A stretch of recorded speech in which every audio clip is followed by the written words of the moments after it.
ക്രൈസ്തവ വിശ്വാസത്തിൻ്റെ ഈറ്റില്ലമായ തുർക്കിയിൽ ബൈബിളിൻ്റെ ഭാഷയിൽ പറഞ്ഞാൽ ഏഷ്യ മൈനറിൽ പരിശുദ്ധ പിതാവ് ലയോ 14 മാർപ്പാപ്പ എത്തുമ്പോൾ അദ്ദേഹത്തിൻ്റെ ആദ്യത്തെ പ്രഥമ അപ്പസ്തോലിക യാത്ര, മിഷണറി യാത്രയുടെ വിശദ വിവരങ്ങൾ നമുക്ക് നോക്കാം.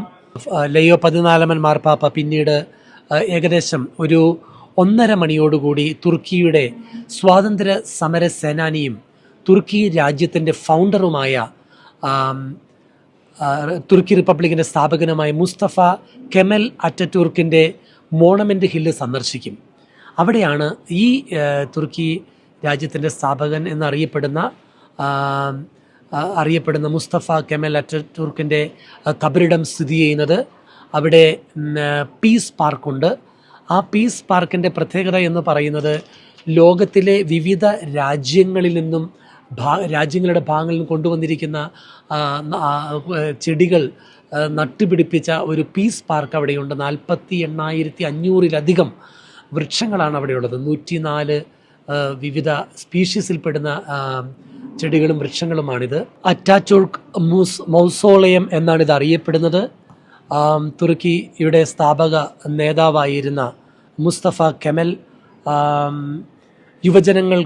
യുവജനങ്ങളോട് പറഞ്ഞ പ്രസംഗത്തിൻ്റെ പ്രസക്ത ഭാഗങ്ങൾ തങ്കലിപികളിൽ തുർക്കിയുടെ 10ാം വാർഷികത്തോടനുബന്ധിച്ച് ഈ മൗസോളിയത്തിൽ രേഖപ്പെടുത്തി വെച്ചിട്ടുണ്ട്. അതിനുശേഷം മാർപ്പാപ്പ പോകുന്നത് പ്രസിഡൻഷ്യൽ പാലസിലേക്കാണ്. പ്രസിഡൻഷ്യൽ പാലസിലാണ് ഔദ്യോഗികമായ വെൽക്കം സെറമണി മാർപ്പാപ്പയ്ക്ക് വേണ്ടി ഒരുക്കി വച്ചിരിക്കുന്നത്. അവിടെ തുർക്കിയുടെ പ്രസിഡൻ്റായ എർദോഗണുമായും അതോടൊപ്പം തന്നെ വിവിധ ഗവൺമെൻറ് ഒഫീഷ്യൽസും ഡിപ്ലോമാറ്റിക് കോർപ്സുമായി മാർപ്പാപ്പ കൂടിക്കാഴ്ചകൾ നടത്തും. അന്ന് ഉച്ച കഴിഞ്ഞ് പിന്നീട് മാർപ്പാപ്പ ഏകദേശം 5:20 അവിടെ നിന്ന് ഈസ്റ്റാംബൂളിലേക്ക് വിമാന മാർഗത്തിൽ മാർപ്പാപ്പ യാത്ര തിരിക്കും. അവിടെ 7 മണിക്ക് മാർപ്പാപ്പ എത്തിച്ചേരും ഈസ്റ്റാംബൂളിൽ.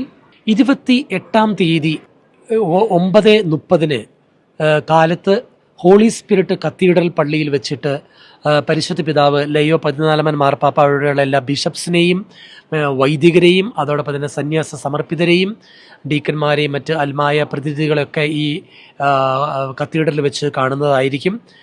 അവിടെ വെച്ച് അദ്ദേഹം പ്രത്യേകമായ ഒരു സന്ദേശം അവർക്ക് നൽകുന്നതായിരിക്കും. 10:40 അവിടെ ഒരു സിസ്റ്റേഴ്സ് ഓഫ്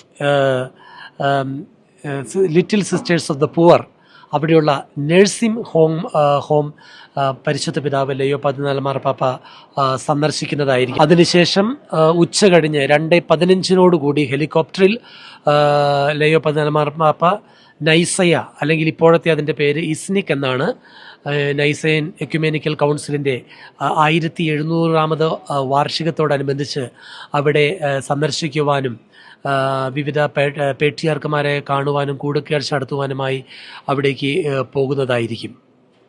ഇതിൽ എടുത്തു പറയേണ്ട ഒരു കാര്യം, അവിടെ 3:30 പ്രത്യേകമായിട്ട് സഭകൾ തമ്മിലുള്ള ഐക്യത്തെ സൂചിപ്പിക്കുന്ന എക്യുമെനിക്കൽ പ്രയർ സർവീസ് നടത്തപ്പെടുന്നതായിരിക്കും. അതിനുശേഷം 4:30 പരിശുദ്ധ പിതാവ് ഹെലികോപ്റ്ററിൽ ഈസ്റ്റാംബൂളിലേക്ക് വീണ്ടും യാത്ര തിരിക്കും. 6:30 അവിടെയുള്ള മെത്രാന്മാരുമായിട്ട്, ഒരു പ്രൈവറ്റ് ഡെലഗേഷൻ ഉള്ള മെത്രാന്മാരുമായിട്ട് കൂടിക്കാഴ്ച നടത്തുന്നതായിരിക്കും. അതിനുശേഷം 29-ാം തീയതി നവംബർ മാസം, ഈ മാസം ശനിയാഴ്ച പരിശുദ്ധ പിതാവ് 9 മണിക്ക് സുൽത്താൻ അഹമ്മദ് മോസ്ക് സന്ദർശിക്കുന്നതായിരിക്കും. ഇതറിയപ്പെടുന്നത് ബ്ലൂ മോസ്ക് എന്നാണ്. 1609 1617 കാലഘട്ടത്തിലാണ് ഈ മോസ്ക് പണി കഴിപ്പിച്ചിട്ടുള്ളത്. ഹാഗിയ സോഫിയ സ്ഥിതി ചെയ്യുന്നത് ഇതിന് തൊട്ട് ഓപ്പോസിറ്റ് സൈഡിലാണ്. ഇത് യുനെസ്കോ വേൾഡ് ഹെറിറ്റേജ് സെൻ്ററായിട്ട് കൂടി ഉയർത്തിയിട്ടുണ്ട്. ഏതായിരുന്നാലും ഈ മോസ്ക് ഇതിനു മുമ്പ് ഇവിടെ ബെനഡിക്റ്റ് 16 മാർപ്പാപ്പ 2006 വന്നപ്പോഴും സന്ദർശിച്ചിരുന്നു. ഫ്രാൻസിസ് മാർപ്പാപ്പയും ഈ മോസ്ക് തൻ്റെ തുർക്കി സന്ദർശന വേളയിൽ പ്രത്യേകമായി സന്ദർശിച്ചിരുന്നു. 9:45 അവിടെയുള്ള ലോക്കൽ ക്രൈസ്തവ നേതാക്കന്മാരുമായി ഒരു കൂടിക്കാഴ്ച നടത്തും. ഉച്ച കഴിഞ്ഞ് 3:30 മണിക്ക് സെയിൻറ്റ് ജോർജ് പേട്രിയാർക്ക് ദേവാലയം മാർപ്പാപ്പ സന്ദർശിക്കുന്നതായിരിക്കും. അന്ന് ഈസ്റ്റേൺ ഓർത്തഡോക്സ് കത്തീഡ്രലാണ് ഈ സെൻറ്റ് ജോർജ് ദേവാലയം എന്ന് പറയുന്നത്. ഇവിടെ ബെർത്തലോമിയോ ഒന്നാമനുമായി, അവിടുത്തെ പേട്രിയാർക്ക് ബെർത്തലോമിയോ ഒന്നാമനുമായി കൂടിക്കാഴ്ച നടത്തും. ബെർത്തലോമിയോ ഒന്നാമനും ഫ്രാൻസിസ് മാർപ്പാപ്പയും തമ്മിൽ ആഴമായ ഒരു സൗഹൃദം ഉണ്ടായിരുന്നു നമുക്കറിയാം. അതോടൊപ്പം തന്നെ ഈ ബെർത്തലോമിയോ ഒന്നാമൻ അറിയപ്പെടുന്നത് ഗ്രീൻ പോപ്പ് എന്നാണ്. കാരണം ഫ്രാൻസിസ് മാർപ്പാപ്പയുടെ കാലഘട്ടത്ത് ഇക്കോളജിയെക്കുറിച്ച് എഴുതിയ പുസ്തകം ബെർത്തലോമിയോ ഒന്നാമനെ കുറിച്ച് പ്രത്യേകം ഫ്രാൻസിസ് മാർപ്പാപ്പ സൂചിപ്പിക്കുന്നുണ്ട്. കത്തോലിക്ക സഭയുമായി ആഴമായൊരു സ്നേഹ സൗഹൃദ ബന്ധത്തിൽ പോവുകയാണ് ബെർത്തലോമിയോ ഒന്നാമൻ പേട്രിയാർക്ക്. ഏതായിരുന്നാലും എക്യുമെനിക്കൽ പേട്രിയാർക്ക് ഓഫ് കോൺസ്റ്റാന്റിനോപ്പിൾ ആണെന്നാണ് അദ്ദേഹം അറിയപ്പെടുന്നത്. 2009 ഫ്രാൻസിസ് മാർപ്പാപ്പ വിശുദ്ധ പത്രോസ് ലീഹായുടെ തിരുശേഷിപ്പുകൾ, ഏകദേശം 9 ബോൺസ്, എല്ലുകളുടെ ഭാഗങ്ങൾ ഈ പേട്രിയാർക്കിന് സമ്മാനമായി പ്രത്യേകമായി കൊടുത്തിരുന്നു.